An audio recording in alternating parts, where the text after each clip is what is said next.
Hello students, welcome back to our class. मागच्या व्हिडिओमध्ये आपण पाहिलं प्रेझेंट टेन्स आणि त्याचे 4 सबटाइप्स. आजच्या या व्हिडिओमध्ये आपल्याला शिकायचं आहे पास्ट टेन्स आणि त्याचे 4 सबटाइप्स. तर पास्ट टेन्स ला मराठीमध्ये काय म्हणतात तर भूतकाळ. आणि या भूतकाळाचे 4 सबटाइप्स आहेत. पहिला टाइप आहे सिंपल पास्ट टेन्स, दुसरा आहे पास्ट कंटिन्युअस टेन्स, तिसरा आहे पास्ट परफेक्ट टेन्स आणि चौथा आहे पास्ट परफेक्ट कंटिन्युअस टेन्स. तर आता हे जे सबटाइप्स आहेत ते आपण वन बाय वन डिस्कस करू. Simple past tense. Simple past टेन्सला मराठीमध्ये साधा भूतकाळ असेही म्हणतात. Use to indicate an action completed in the past. Simple past टेन्सचा यूज कशासाठी होतो? ज्या ॲक्शन पास्टमध्ये कंप्लीट झाल्या आहे, म्हणजे भूतकाळात पूर्ण झालेल्या आहे, अशा ॲक्शन किंवा अशा क्रिया दर्शवण्यासाठी किंवा सांगण्यासाठी सिंपल पास्ट टेन्सचा यूज होतो. किंवा भूतकाळात असलेली एखादी सवय सांगण्यासाठी सिंपल पास्ट टेन्सचा यूज होतो. आता सिंपल पास्ट टेन्समध्ये असर्टिव्ह सेंटेन्सची कन्स्ट्रक्शन कशी येणार तर पहा. असर्टिव्ह म्हणजे पॉझिटिव्ह सेंटेन्सची कन्स्ट्रक्शन कशी असणार? पहिल्यांदा सब्जेक्ट, नंतर वर्बचे सेकंड फॉर्म आणि नंतर ऑब्जेक्ट. एक्झाम्पल पाहू. She wrote a letter. या सेंटेन्समध्ये शी काय आहे? सब्जेक्ट. रोट आहे वर्बची सेकंड फॉर्म. फर्स्ट फॉर्म काय आहे रोटची? राईट. आणि त्याची सेकंड फॉर्म रोट. नंतर आहे अ लेटर. अ लेटर काय आहे? ऑब्जेक्ट. सेंटेन्स मधला object. She wrote a letter म्हणजे तिने पत्र लिहिले. पास्ट मध्ये ऍक्शन कंप्लीट झाली. शी रोट अ लेटर, तिने पत्र लिहिले. आता या असर्टिव्ह सेंटेन्सला आपल्याला निगेटिव्ह बनवायचं आहे. तर मग या सेंटेन्सला निगेटिव्ह कसं बनवायचं? सिंपल पास्ट टेन्स मध्ये पहा. सब्जेक्ट. सब्जेक्ट नंतर येणार हेल्पिंग वर्ब डीड आणि त्याला लागणार नॉट म्हणजे डिडंट. नंतर वर्बची फर्स्ट फॉर्म येणार आणि नंतर येणार ऑब्जेक्ट. आता डिडंट नंतर ही वर्बची फर्स्ट फॉर्म येणार. इथे जेव्हा असर्टिव्ह सेंटेन्स होतं तेव्हा वर्बची सेकंड फॉर्म आली होती, पण आता निगेटिव्ह बनवताना, निगेटिव्ह सेंटेन्स बनवताना डिडंट नंतर वर्बची फर्स्ट फॉर्म येणार. एक्झाम्पल पहा. शी डिडंट किंवा did not write a letter. तिने पत्र लिहिले नाही. आता आपल्याला या सेंटेन्सचा इंट्रोगेटिव्ह सेंटेन्स बनवायचा म्हणजे प्रश्नार्थक वाक्य बनवायचं आहे. तर पहा सेंटेन्सची कन्स्ट्रक्शन कशी राहील? सगळ्यात पहिल्यांदा वाक्याच्या सुरुवातीला हेल्पिंग वर्ब येईल म्हणजे डीड येईल. नंतर सब्जेक्ट, नंतर वर्बची फर्स्ट फॉर्म, नंतर ऑब्जेक्ट आणि नंतर क्वेश्चन मार्क. एक्झाम्पल पाहू. Did she write a letter. तिने पत्र लिहिले का? Question mark. Did helping verb आलाय सेंटेन्सच्या सुरुवातीला. नंतर सब्जेक्ट आहे, नंतर वर्बची फर्स्ट फॉर्म आहे राईट, नंतर आहे object. Did she write a letter. तिने पत्र लिहिले का? आता या इंट्रोगेटिव्ह सेंटेन्सला आपल्याला पुन्हा निगेटिव्ह बनवायचं आहे. या इंट्रोगेटिव्ह सेंटेन्सला निगेटिव्ह बनवायचं आहे. तर सेंटेन्स कन्स्ट्रक्शन कशी राहील? डिड हेल्पिंग वर्ब राहील सुरुवातीला, नंतर सब्जेक्ट, सब्जेक्ट नंतर येईल नॉट, निगेटिव्ह बनवायचं आहे म्हणून. नंतर वर्बची फर्स्ट फॉर्म आणि ऑब्जेक्ट आणि नंतर येईल क्वेश्चन मार्क. एक्झाम्पल पहा. Did she not write a letter.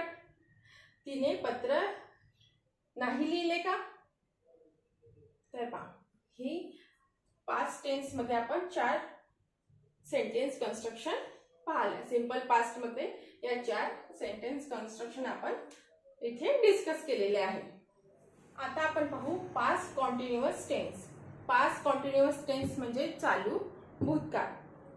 Use to denote an action going on at some time in the past. म्हणजे भूतकाळात कधीतरी त्या ॲक्शन सुरू होत्या, त्या क्रिया सुरू होत्या, ते दर्शवण्यासाठी आपल्याला पास्ट कॉन्टिन्युअस टेन्सचा यूज करावा लागतो.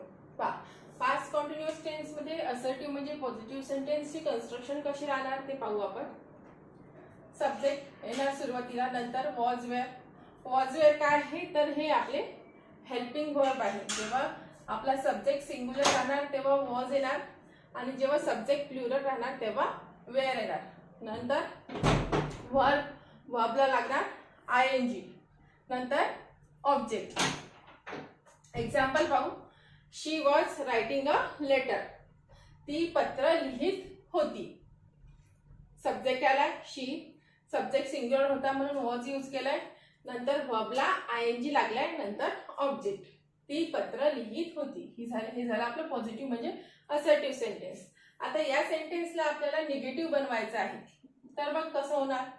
पहिल्यांदा सब्जेक्ट येणार सेंटेन्स मध्ये, नंतर वॉज किंवा वेअर, नंतर येणार हेल्पिंग वर्ब, नंतर येणार नॉट नंतर येणार वर्बचं फर्स्ट फॉर्म त्याला लागणार ING आणि नंतर येणार ऑब्जेक्ट. एक्झाम्पल पहा, she was not writing a letter. ती पत्र लिहित नव्हती. सब्जेक्ट नंतर हेल्पिंग वर्ब, नंतर हेल्पिंग वर्बला लागलाय नॉट, कारण की निगेटिव्ह सेंटेन्स आपल्याला बनवायचं आहे. नंतर वर्बला लागलाय ING आणि नंतर object. She was not writing a letter. ती पत्र लिहित नव्हती.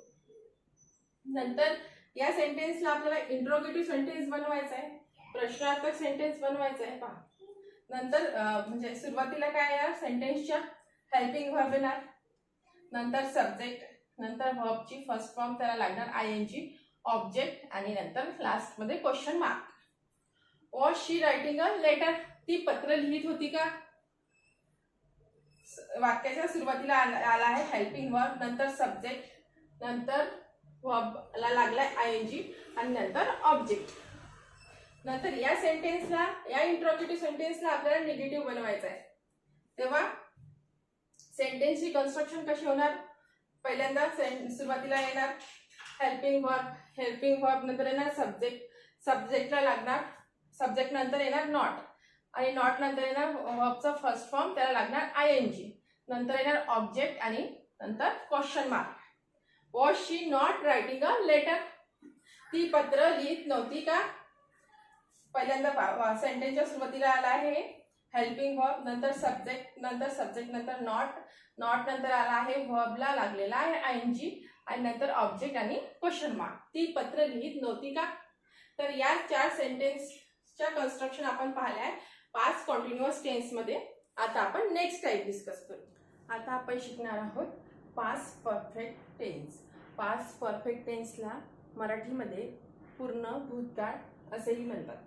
जर भूतकाळातल्या म्हणजे पास्ट टेन्स मधल्या सेंटेन्स मध्ये 2 क्रिया आलेल्या असेल तर पहिल्यांदा घडलेल्या क्रियेसाठी आपल्याला पास्ट परफेक्ट टेन्सचा वापर करावा लागतो आणि दुसऱ्यांदा घडलेली क्रिया जी असते म्हणजे नंतर घडलेली क्रिया जी असते तिला त्यासाठी आपल्याला सिंपल पास्ट टेन्सचा यूज करावा लागतो. फॉर एक्झाम्पल पहा, the patient had died before the doctor केम.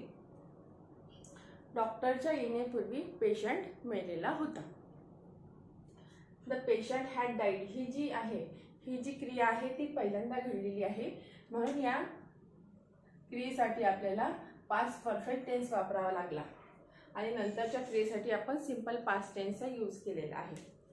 पहा, पास्ट परफेक्ट टेन्स मध्ये 4 कन्स्ट्रक्शन आपण शिकू.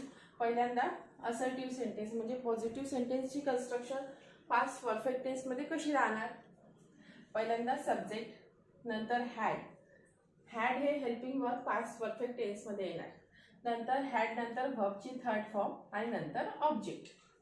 Example, she had written a letter म्हणजे तिने पत्र लिहिले होते. नंतर या सेंटेन्सला निगेटिव्ह बनवायचं आहे. निगेटिव्ह सेंटेन्सची कन्स्ट्रक्शन कशी येणार? सब्जेक्ट नंतर हॅड नंतर लगेच नॉट आणि नंतर वर्बची थर्ड फॉर्म आणि object. She had not written a letter. तिने पत्र लिहिले नव्हते. नंतर या सेंटेन्सला आपल्याला इंट्रोगेटिव्ह बनवायचं आहे म्हणजे प्रश्नार्थक बनवायचं आहे. तर कसं होणार?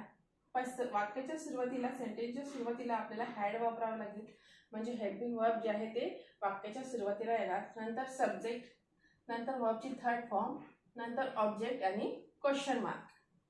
Had she written a letter. तिने पत्र लिहिले होते का? याचा अर्थ असा होईल तिने पत्र लिहिले होते का? नंतर याच इंट्रोगेटिव्ह सेंटेन्सला आपल्याला निगेटिव्ह बनवायचं आहे. तर काय सेंटेन्स कन्स्ट्रक्शन कशी होणार? हॅड नंतर सब्जेक्ट नंतर नॉट येणार, वर्बची थर्ड फॉर्म, ऑब्जेक्ट आणि question mark. Had she not written a letter. तिने पत्र लिहिले नव्हते का? तर पहा, सेंटेन्सच्या सुरुवातीला आलाय हेल्पिंग वर्ब नंतर आहे सब्जेक्ट नंतर नॉट नंतर वर्बचे थर्ड फॉर्म आणि नंतर ऑब्जेक्ट आणि क्वेश्चन मार्क. तर या 4 कन्स्ट्रक्शन आहेत पास्ट परफेक्ट टेन्समध्ये. आता आपण शिकू पास्ट परफेक्ट कंटिन्युअस टेन्स. त्याला मराठीमध्ये चालू पूर्ण भूतकाळ असेही म्हणतात. तर पास्ट टेन्समध्ये जेव्हा एखादी क्रिया पास्टमध्ये सुरू होती आणि पास्टमध्ये काही काळ ती होत गेली म्हणजे सतत होत गेली, तेव्हा पास्ट परफेक्ट कंटिन्युअस टेन्स आपण यूज करतो. फॉर एक्झाम्पल, मी सकाळी 1 तास मूवी पाहत होती. I had been watching a movie for an hour in the morning. म्हणजे एखादी घटना पास्टमध्ये सुरू होती काही तास किंवा काही वेळ, तेव्हा पास्ट परफेक्ट कंटिन्युअस टेन्सचा यूज होतो. आता याच्यामध्ये असर्टिव्ह सेंटेन्सची कन्स्ट्रक्शन कशी होणार?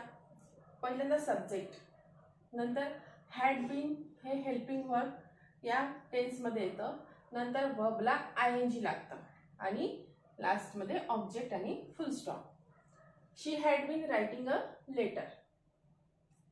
शी आहे सब्जेक्ट, नंतर हेल्पिंग वर्ब आहे हॅड बीन, नंतर रायटिंग हे वर्ब आहे, वर्बला ING लागलेला आहे, नंतर लेटर आहे ऑब्जेक्ट. आता या सेंटेन्सला निगेटिव्ह बनवायचं आहे, तेव्हा पहिल्यांदा सब्जेक्टमध्ये सेंटेन्समध्ये येणार सब्जेक्ट, नंतर हॅड आणि बीनच्या मध्ये येणार नॉट. हॅड नॉट बीन, नंतर वर्बला ING लागणार आणि object. She had not been writing a letter. आता इंट्रोगेटिव्ह सेंटेन्स कसं बनवायचं पहा. इंट्रोगेटिव्ह सेंटेन्स बनताना सेंटेन्सच्या सुरुवातीला हेल्पिंग वर्ब हॅड, नंतर सब्जेक्ट, नंतर बीन, नंतर वर्बला लागणार ING आणि ऑब्जेक्ट आणि क्वेश्चन मार्क.